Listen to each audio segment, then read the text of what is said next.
Well, howdy there, Internet people, it's Beau again.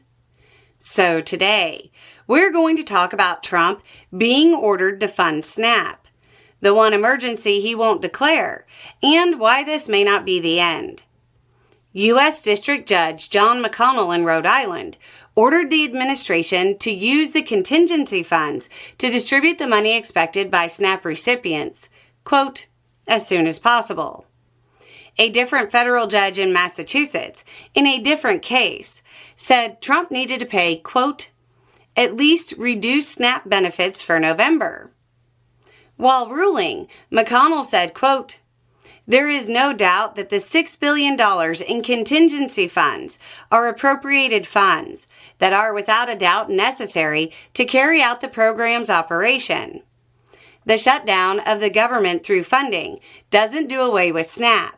It just does away with the funding of it. The judge didn't pull punches, adding, quote, there is no doubt, and it is beyond argument, that irreparable harm will begin to occur, if it hasn't already occurred, in the terror it has caused some people about the availability of funding for food for their family. Trump's administration tried to get out of helping people and using the contingency funds because maybe a hurricane might possibly hit. The judge wasn't having it.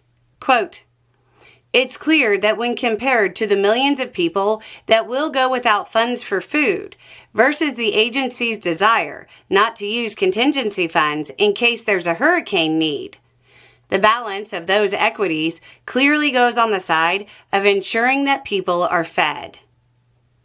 The administration is playing dumb, and Trump posted to social media, quote, our government lawyers do not think we have the legal authority to pay SNAP with certain monies we have available.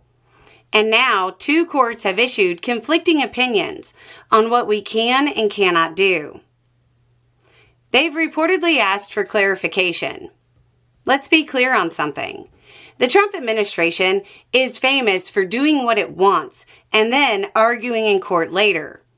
Asking for clarification seems like a stalling tactic, which indicates, at least to me, a desire on the behalf of the administration to not pay. The USDA says the funds are also, quote, only for true emergencies, which, if it wasn't so sad, would be funny, given the Trump administration's habit of declaring everything an emergency when it suits its needs. Long-standing tariffs, total emergency, and national security risk. Tens of millions of Americans going hungry? No big deal, I guess. The orders from the judges are obviously big news, but there's still a lot up in the air. I would honestly proceed as if the benefits weren't coming until they actually show up, because there's still a whole lot that can go wrong and a whole lot of wrenches that can be thrown in the works by the administration. Anyway, it's just a thought. Y'all have a good day.